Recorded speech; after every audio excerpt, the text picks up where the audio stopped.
We're going to bring on our next guest, Keanu, and you've got a camera. Happy to see that. And I don't know if you're muted or not, but we're not hearing anything quite yet. Hey, Maybe we can hey, start talking. hey, Oh, perfect, perfect. I'm good. Yeah, you're good. I can hear you. Man, how you doing, man? Are you Pretty recovering good. well?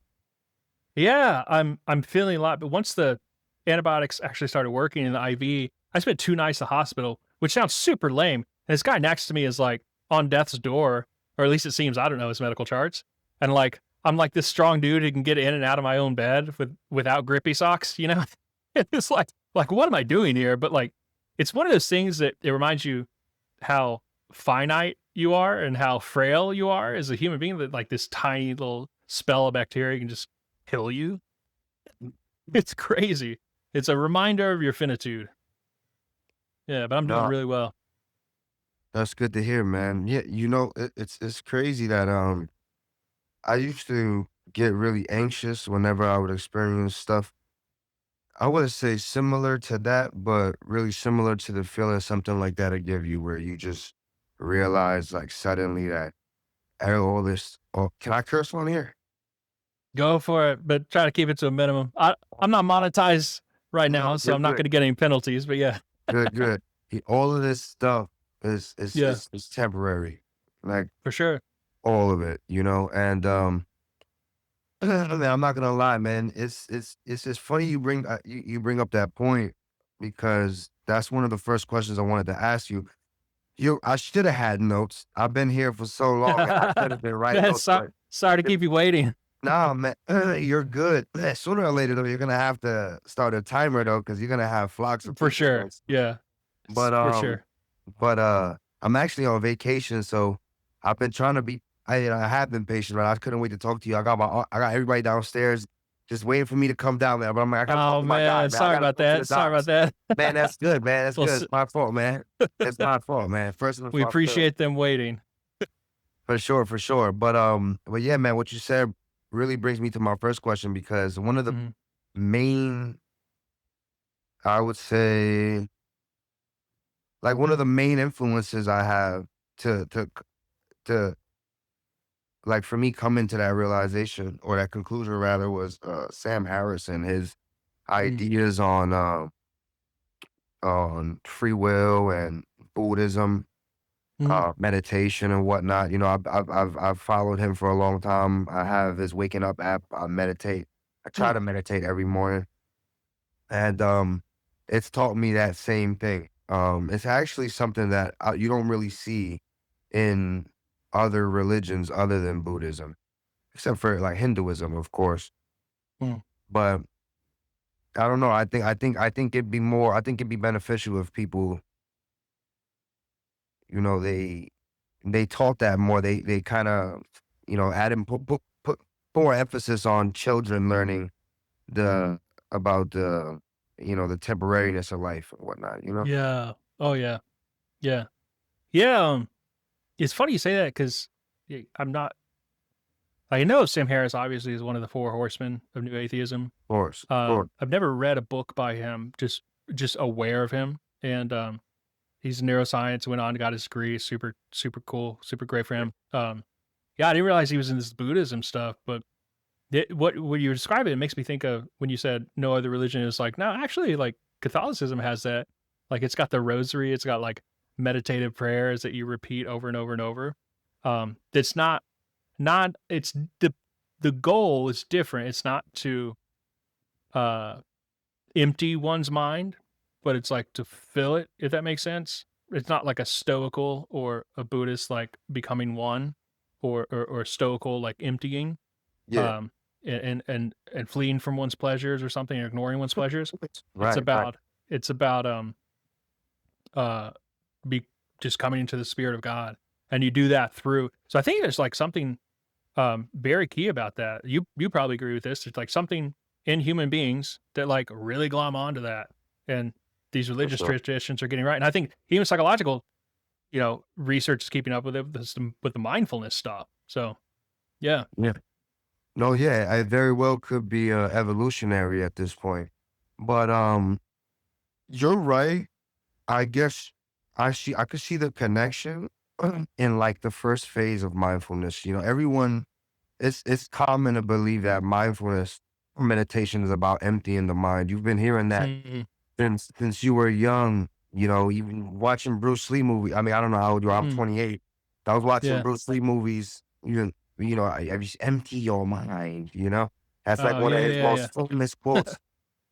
But even me coming into meditation and having meditated for a long time, I didn't co- I didn't realize that that wasn't what I was actually aiming for until like years of meditating. It's less about the emptying of negative thoughts, the filling of positive thoughts, or emptying or filling of any thoughts. It's more so the awareness of the thoughts, that kind of or the awareness of the ticking of a clock, or the awareness Yeah, of the rising and falling of your breath. yeah, yeah. It's more about awareness in consciousness, or of consciousness, than it is of an action. Actually, the biggest surprise that people will probably be faced with meditation is that it doesn't actually, you're not doing any action. It's Mm, actually inaction. yeah. I would like to. What do you think about that? Like, does that kind of? I'm really trying to differentiate that and make that special about the Buddhist Yeah, Zen that makes culture. sense to me. Yeah. So I think in the Christian traditions, just from what I'm familiar with, just talking about what I'm familiar with, Mhm. um, there is such thing as like a centering prayer, where Mm, it's just like you take one word and you keep just like repeating it over and over and over. And through that, mm. obviously, you're just gonna like you say a word long enough and it sounds like nonsense to you, you know? So like eventually you do that so many repetitions that it just doesn't it's just not going to feel the same. It's going to sound like you're saying yellow or orange or something like that. Like, so at that point, then that allows your mind to like think about other things or to become aware, as you said. So it's not necessarily cognitive, like you're just just like you were saying, like it's not necessarily like you're thinking thoughts, but it's being aware of those sensations, whether they be bodily or mental sensations or whatever it may be. Um, yeah, so I think there's definitely some similarities there from yeah the way you're describing it. Yeah, Right, right. I mean, it's all one consciousness, yeah. so there What do probably you are similarities for sure. got you? Man, Okay, yeah, yeah, man, it's a pleasure talking to you. You have no idea, man. I don't know if people understand how fortunate we all are to speak to be in 2025 speaking to a literal oracle. I'm not It's an so oracle, dude. no, it's insane. No, it's really insane, man, because there's not enough emphasis on philosophy and psychology. And it was dope. Yeah. I'm looking. I kind of heard the first time you told me how to access the live Mm, stream, how to access it, yeah. but I didn't hear it in its totality. So I'm looking through your links. I remember you saying something about a link. I clicked the Yeah. 10 Yeah. links on your profile, see your Patreon, and I read a little bit of it, and I Yeah. noticed that you shadowed a clinical Yeah. psychologist. Yeah. For sure. That's Yeah. immaculate, man. And it seems like you're interested in the same stuff I'm interested in. Yeah. There's a natural overlap between philosophy and psychology, Of and course. I'm super drawn to that. And yeah, you clicked on the Patreon. I don't think it's active, but you clicked on my academic website where I talk about that stuff. That was awesome to be able to do that. I And probably will. honestly, it's like one of those things they they had to label me like on my name tag med student or something like that, get away with it. But I'm like, I just do philosophy, and you guys just let me in, because I got some grant or something to be able to do that. And Yeah, yeah, man, super super cool to have done that. Yeah, like man. sitting in there like with closed private case studies and watching somebody work through a bipolar episode or something like y- normal people don't see that. It's crazy. But I thank you for actually going and looking through my links because a lot of people don't. So, but the Yeah, information's been up there the entire time. A lot of people will like even challenge. They'll be like, "Oh, Doctor So and So." You don't know how many comments I'm like, I get. They're like, making fun of that. because you can make your screen name anything. So shame on the people who do that. But it's like I guess reasonable to assume that I don't necessarily have a doctorate, but yeah, it's a little like disrespectful. So, but all that say, like the link's been up there the entire time. All they have to do is click through, which you did. So thank you for that. Yeah, man. No problem, man. Granted, it was an accident. I can't take full credit, Yeah. but man, it was just a pleasure to see, man. I actually had a TikTok for a short time, and I named it Philocology. I really think Nice. psychology is just a modern branch of philosophy. Arguably, I think there could be a case made that it's just philosophy. It's practical philosophy. And so if Yeah. anybody asks how practical if is philosophy, I'll say, have you ever heard of psychology? And Yeah. I think it can be argued, but um, Yeah. I'd be right there with you on board, but I consider myself to do philosophy of psychology. So it's like this, I don't do the actual like clinician practical stuff, like treating, diagnosing people or anything like that. yeah, But I do like a higher order stuff. So I think about like what it is to diagnose somebody. Like a clinician's not going to be thinking about what does it mean to diagnose. I mean, they might in their spare time, but it's not part of their job. So right. like that's where philosophy of psychology comes in. And it's just fascinating to me. But of course, if you do that, you need to be a little bit like conversant in what the heck you're talking about. And like that's why they let me do all the, you know, the behind the scenes stuff that was so cool. Man, even just that question you just asked, just no, because that's insane. You know, when you look up, it made me think about the statistic I had seen somewhere. It was talking about the success rate, or maybe it was one study where these researchers went around asking psychiatrists and psychologists what their success rate, what their perceived success rate was. Mm, And of course, you can only imagine. that's super interesting. I'd love to look at that. Yeah. Yep. I'll try to find it after this if I Yeah. can remember. I've been Just drop it in the comments on this video. Yeah. yeah, no doubt, no doubt. But yeah, that made me think about that, man. That's insane, man. We definitely can't wait to the next session. But I need to be here now. Speaking of mindfulness, Yeah. so I want to actually ask you a question, man, if that's okay. For sure. Yeah. That's what it's for. It's Good, totally good, okay. good. Yeah, I don't. All right. So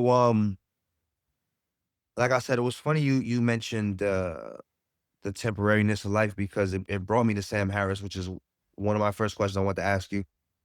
Why is there like why do you think there's like a stigma around Sam Harris? Like for me, like even hearing that you've never read any of his books, Mhm. you know, that he's considered the four horsemen, you know, he has some, a degree in neuroscience or whatever. But it's like you just haven't really given them the time of day. Yeah. Granted, whether it be busy, whether because for Probably. whatever Yeah. reason it may be, um, I perceive that for him not to be serious enough or relevant enough in your life for you to, you know, come across that, just approach him. Yeah. And, yeah, Can I just mention a couple things? So of first of all, course.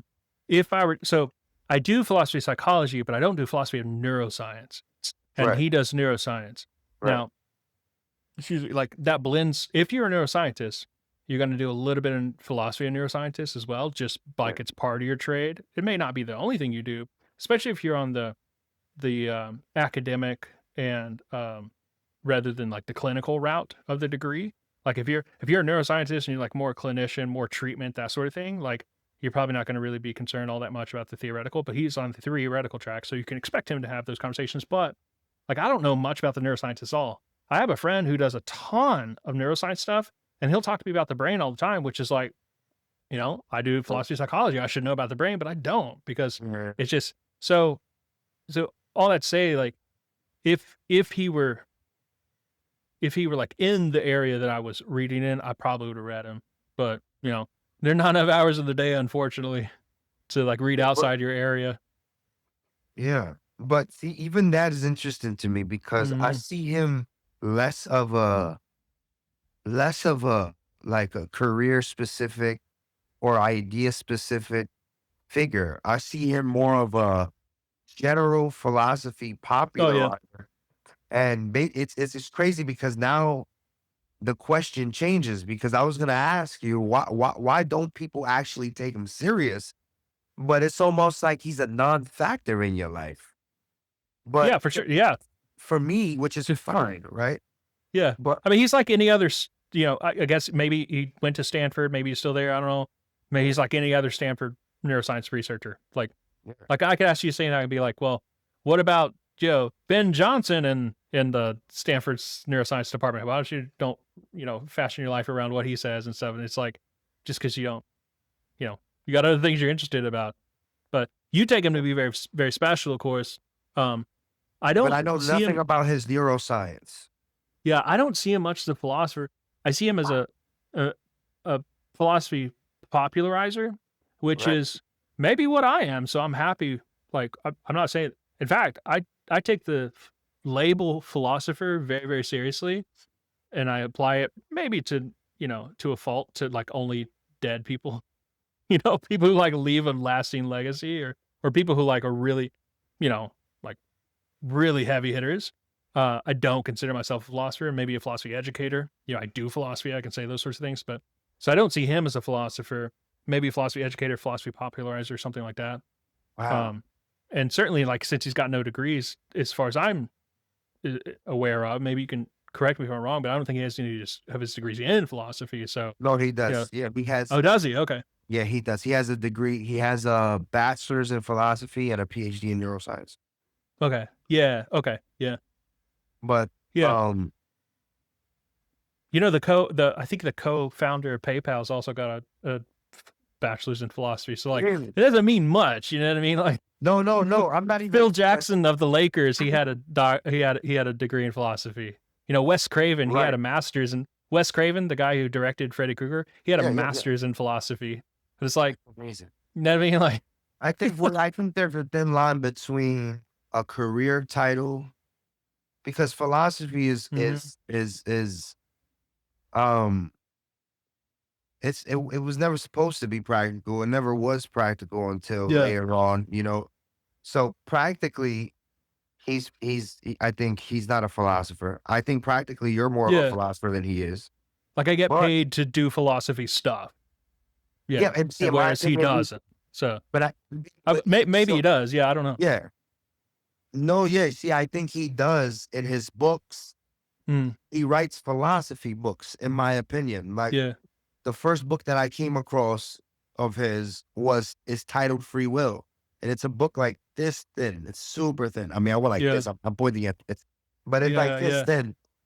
And where he argues for free will. And it's the reason why I'm like, I'm 99% sure that there is no free will. Yeah. But it comes from this tiny, tiny little book.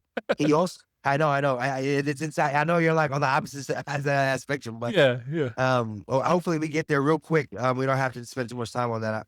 But yeah, just his last point on Sam, he's also done things to, um, he's criticized the is alt problem, Yeah. uh, um, See, and in a way, that has the markings of a philosopher, so that yeah, respect with that. Yeah, if you want to talk about that, for sure.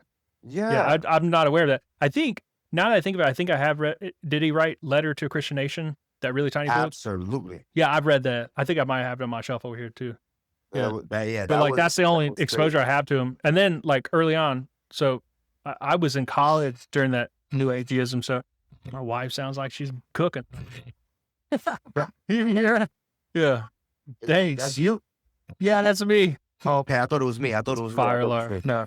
Yeah, I thought it was me. Yeah, but Yeah, he did that turn into neuroscience when like and that's kind of just like why you fell off the map for me. I mean, I was like, good for you, go do that. Go get your doctorate. That's awesome. I'm gonna work on my doctorate too. And then kind of how it was. I just kind of diverged. Yeah. yeah, that makes sense. That makes sense. So Okay, well, I just didn't stay aware of him when he was doing all his neuroscience stuff. And I yeah, read that Letter to a Christian Nation at the height of new atheism. But like after that, it just kind of fell off for me. I yeah, think yeah, personally also, like I was at that time, I had become pretty much, for all intents and purposes, an atheist, and thinking atheistically, believing atheistically, and then like that was the time I was working through just doubts and stuff. So like that was my focus at the time. So I wasn't really like, I was like, cool, you go do neuroscience stuff. I'm just going to stay with these books right here, like, and try to answer their questions. And then, like, just being a slow thinker, I'm like, I'm going to take 10 years to think about these books, you know? Yeah, yeah, yeah. No, you guys definitely have. I mean, there's people who see. That's why I said there's a difference between the practical like the practical idea of what a philosopher should be, and the non-practical idea of what a philosopher should be, in my opinion. And I think Sam is a philosopher in one way, and you're a philosopher in both. Whereas, like, Sam doesn't teach philosophy, but Yeah. he does in a he doesn't teach the history of philosophy. Yeah. But if I look as an avid listener of his podcast, he talks philosophy often. And then the way that he does it though is he talks about it using current events as a medium. Yeah. Often sometimes he has other philosophers or scientists on his podcast and whatnot. That's what Yeah. I'm saying. He does philosophy for sure, but well, I guess it had to be a conversation. What is that? What does it mean to do philosophy? Right. Yeah. I mean, in one sense of doing philosophy, you know, my 11-year-old son can do philosophy, you know? So, I mean, we're all philosophers in some sense, but, and that's a totally legitimate sense of the word. You know, we're all seekers of wisdom. We all want to learn things, voracious Right, learning, and deal with perennial problems of philosophy. right, And we would naturally come upon them, you know, in some form or another, even without a philosophy class. Totally legitimate sense of the word. But like, as somebody who has a doctorate in philosophy, like I can't just stay there and be like, yeah, I got this doctorate and we're all philosophers. Like there has to be this other sense where I'm like, maybe to a fault, like I said, I have this like really high standard of in sense of what it means to be a philosopher, and maybe there's tiers in between, you know, where I fit. Um, yeah, but yeah. Anyway, I guess it's just hard, especially like cocktail parties. You're like, by the way, did you know I'm a philosopher? And they're like, nobody wants to talk to you then. yeah, So yeah, man. That sucks. like you don't go around telling people. They're like, you might as well be like, yeah, I've got you know I cook fries for a living or something. You know, all the stupid stereotypes and stuff. So yeah, Man, that's crazy. Man, I'm the most boring person in my family because I love philosophy. So no, I definitely know I doubt exactly. you're the most boring then. Yeah, Yeah, yeah, yeah, that yeah, yeah. I know, right? I yeah. much rather watch reality TV all day. Oh man, don't fill your mind with that garbage. But Yeah, yeah, yeah. Exactly, we exactly. But we'll have to get you back on. I want you to get back to your family course. We got somebody else waiting, brother, and we've been on here for about 20 minutes. So, sorry, um, man. man, it's been great talking to you, and I hope you come back. Man, This thank is you a so much. weekly, more or less weekly at the same time. It might occasionally differ, but yeah, if you're following me on YouTube, you'll see when it pops up. Doctor, thank you. I appreciate it, man. You're a Absolutely. you are a philosopher. And I think even Thanks. though you might not like, the reaction you would get in a cocktail party if you introduced with that, it'd be valid and sound. Yeah. Brother, be safe, man. Thank you. All right, man. Take care. Appreciate you. Oh man. Yeah. It's also funny too, because like I say that, but then like how many cocktail parties as a philosopher am I really going to?